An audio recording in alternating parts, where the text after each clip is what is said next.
স্বাগত Asian news আপডেটে। আপনাদের সাথে আছি আমি মুক্তা ইসলাম।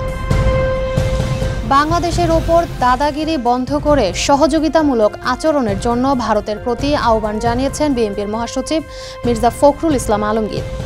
চাঁপাইনবাবগঞ্জে মহানন্দা নদীর রাবার ড্যাম পরিদর্শনকালে বিএনপির মহাসচিব বলেন, পানির হিস্যা নিয়ে বারবার ভারতের সাথে কথা বললেও দেশটি গুরুত্ব দিচ্ছে না।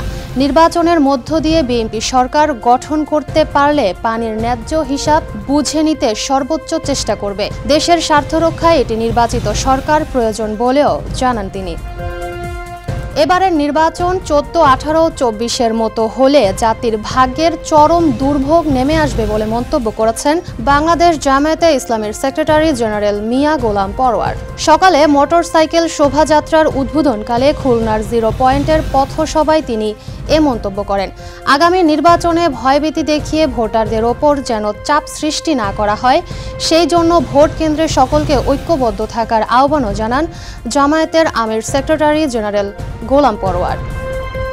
দর্শক, এই ছিল এশিয়ান নিউজ আপডেট। এতক্ষণ সাথে থাকার জন্য অসংখ্য ধন্যবাদ।